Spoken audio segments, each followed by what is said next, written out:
Can you guess what can wipe out a California town even faster than a natural disaster? It's not the answer you're thinking of.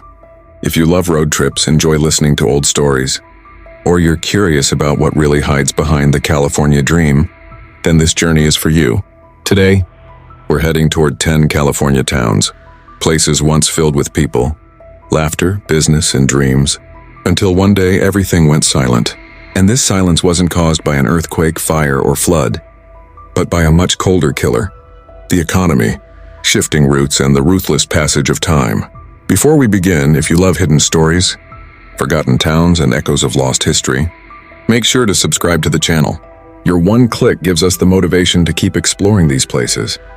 And remember as we go, which of these towns will surprise you the most? Because the last one might not be the answer you expect. Number 10, Old Shasta, a town that slowly faded into a whisper. In Northern California, Old Shasta feels like a place where time gently placed a hand on its shoulder and said, "It's your turn to rest now." It isn't a town that completely vanished. It's more like a place that quietly stepped away from the spotlight and sat down in the silence.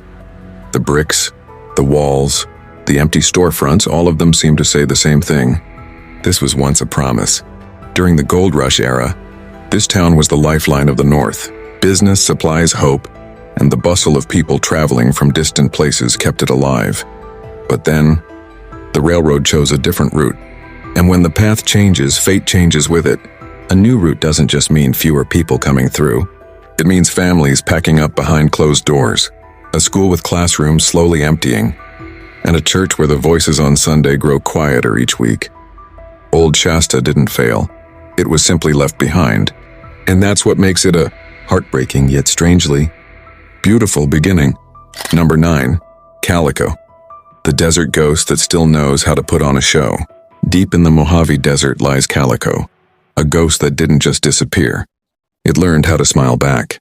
You might arrive expecting ruins, silence, and sand-choked streets, but Calico is something entirely different. It's part museum, part theater, part living memory. A ghost town that refuses to stop performing. Back in 1881, the Silver Rush lit this place up like a lantern in the desert night. Dust flew, money moved, saloons buzzed, and the future shimmered just over the horizon. Miners carved into the hills, convinced that every strike of the pickaxe was one step closer to fortune. But silver has a cruel personality. When it fades, it takes everything with it. Ore quality dropped. Prices sank. And dreams, once bright and loud, began to crack quietly. Families walked away. Businesses shut their doors. The town emptied out one goodbye at a time, like waking from a dream and forgetting the colors as the morning light hits your eyes. Decades later, Calico was brought back. But not to live again, to be remembered. Restored buildings stand like actors frozen mid-scene. Old mines whisper stories if you lean close enough. And the wind carries a strange mix of beauty and unease, a reminder that this town once burned brilliantly and now survives on echoes. Calico isn't just a ghost town, it's a story that refuses to end. A desert memory that still performs for anyone willing to listen. Number 8, Bombay Beach. The shore abandoned, not by time but by water, on the edge of the Sultan. See lies Bombay Beach, a place that is beautiful and broken at the same time. There's peace here, but also a strange, unsettling emptiness. A silence that feels less like absence and more like a secret waiting to be overheard. Once upon a time, this was a desert paradise. Resorts sparkled along the shoreline. Families came to fish, swim, and soak in the sun. The nights were loud with music and the days buzzed with life. People believed the Salton Sea would become the next Palm Springs. But water has its own plans. By the 1980s, the sea began to turn against itself. Its water grew saltier. Fish died in massive numbers. The smell grew heavy, an odor you could feel more than breathe. Tourism didn't decline, it collapsed. Hotels emptied, boats rusted on dry land, and the shoreline became a graveyard of forgotten summers. Yet Bombay Beach didn't fully die.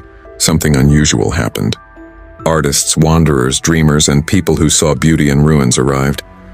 Not to escape the world, but to build something inside the wreckage. They turned decay into expression.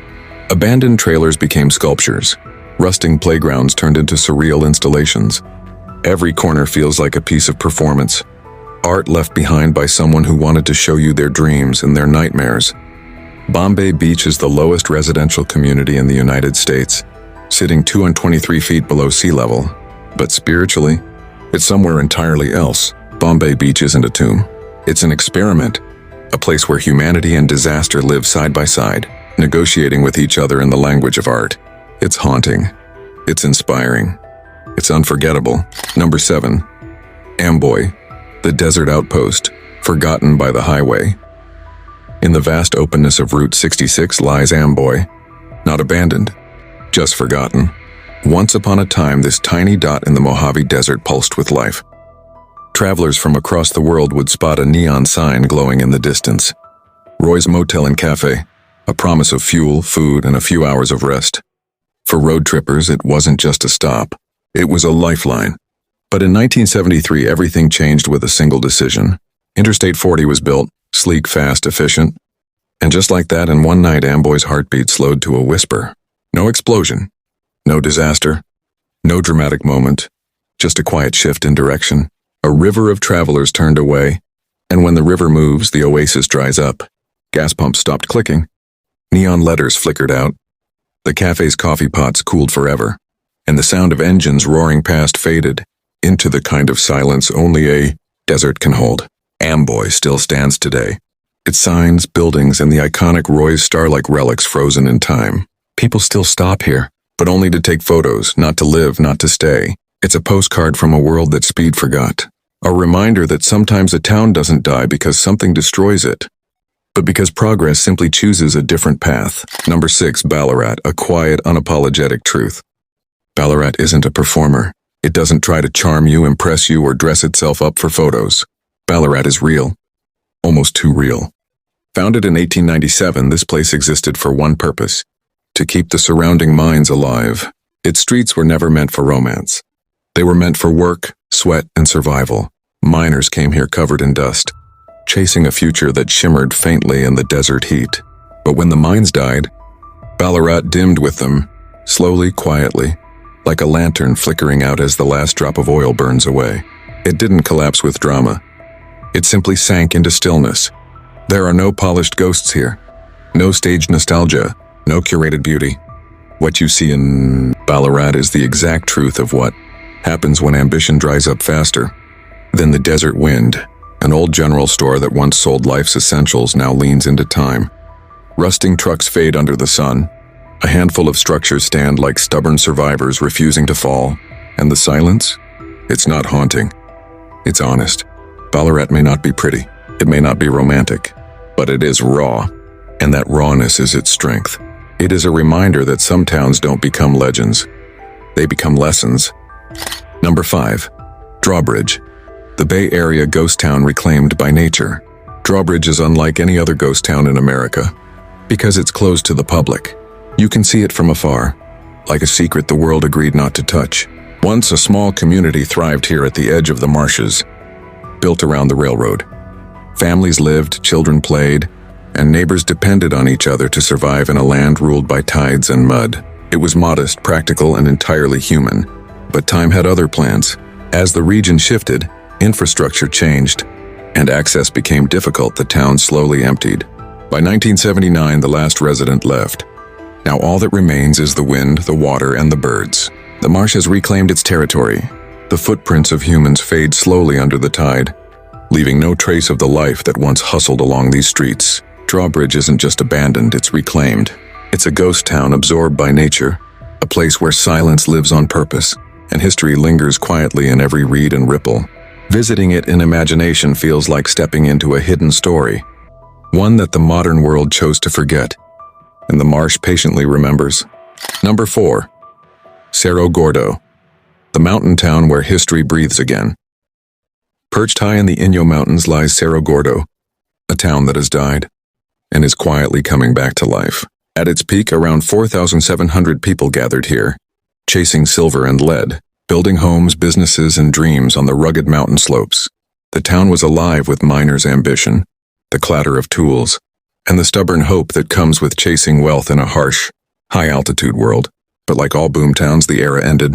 Operations slowed, families left, and the mountains slowly swallowed the streets, letting nature reclaim its space. Then in 2020, the historic hotel burned. Yet the fire didn't mark the end of Cerro Gordo. Instead, it drew the world's attention. Suddenly, people everywhere were watching, talking, and investing in its story. Cerro Gordo isn't a ghost town frozen in decay. It's a town being reborn. Not just to preserve memories, but to give new life to history itself. Walking through its streets now, you can feel the tension between past and present. Every restored building, every repaired facade whispers, this town survived its death and now it has a second chance. Cerro Gordo is proof that even in places where time seemed to stop, history can breathe again, if the world chooses to remember. Number 3. Bodhi, the town that stopped time. Bodhi is the kind of place where, the moment you step inside, you instinctively lower your voice, as if even a whisper might wake time itself. Preserved in a state the National Park Service calls arrested decay, everything is left exactly where the last person touched it. Tables still look ready for a meal. Bottles sit quietly on shelves. Storefronts seem like they could open tomorrow. It is beautiful and it is terrifying, because Bodhi reminds us that even the largest, most vibrant towns are only one quiet shift away from vanishing. At its peak, around 1879 to 1881, Bodhi may have held 8,000, 10,000 people. Miners, merchants, families, they built routines, fell in love, argued over money, and planned futures. Life here was intense, raw, and very real. Then the boom and bust cycle returned to collect its toll. Mining slowed. Costs rose. Jobs disappeared. People left one by one until sentiment replaced practicality as the reason to stay. Walking through Bodhi today feels like reading a paused story. Time's hands seem frozen at the exact moment. People believed gold could conquer the clock. It is a town of grit and dreams. A warning and a monument all at once. Bodhi teaches us that strength and fragility often live side by side, and that history can be paused without being erased. Number 2. Panamint City, the town only the brave dare to see. You can't reach Panamint City by car. Getting there isn't just a journey, it's a test. A trial of endurance, patience, and willpower. In the 1870s, this rugged mountainside held around 2,000 people, a bustling silver mining town alive with the clatter of pickaxes, wagons, and human ambition. Homes, shops, and saloons carved themselves into the harsh terrain, a testament to determination in a place that refused to be easy. Today, all that remains are rocks and wind. The streets are empty, the buildings gone, and yet the silence feels almost loud, like the mountains themselves are speaking. They remind you, humans come and go, we remain. Panamint City is a town frozen in memory, where the landscape dominates, and only the bravest travelers earn the right to witness its quiet majesty. Visiting or even imagining Panamint is humbling. It's a reminder that some towns aren't meant for comfort or convenience. They exist to test resilience, endurance, and curiosity, and in that challenge, their story becomes unforgettable. Number 1. Trona, the town that is alive and forgotten. Trona is one of the few towns in California that is neither a ghost town nor fully alive. It exists in a strange middle ground, a town that refuses to die, yet struggles to truly live. As you approach Searles Valley, the landscape begins to shift. Dry, scorching heat, salt flats stretching as far as the eye can see, and a dusty expanse that could be the opening scene of a sci-fi movie. Then suddenly, Trona appears. Houses look like someone left them mid-task. The streets aren't empty, but they carry a deep melancholy, and above it all the air carries a sharp saltiness. A taste you can feel on the skin, as if written across the faces of the people who still live here. Trona was once a bustling industrial town. The mineral wealth of Searles Valley made it shine. Factories hummed, jobs thrived, schools and playgrounds echoed with life. People here proudly said, "We stand on the world's salt." But time moved on. Global markets shifted. Synthetic chemicals replaced natural minerals, and Trona's foundation slowly emptied. Businesses closed. Population declined, and each passing decade took a piece of the town's body. Every abandoned home is now a monument. Every boarded-up window tells a story. Every broken sign whispers, "We were once important too." Yet Trona has not fully died. People still live here. Those who find the silence of the valley more precious than the noise of the world. The tough ones who refuse to leave, because this is home, no matter what anyone says. This town isn't winning a war, but it isn't defeated either. Trona shows everything it takes to survive, and reveals the raw truth behind California's forgotten towns. Trona is not a ghost. Trona is alive. Wounded, yes, but alive. And that's what makes it number one. Because while all the other stories belong to the past, Trona's story is still being written,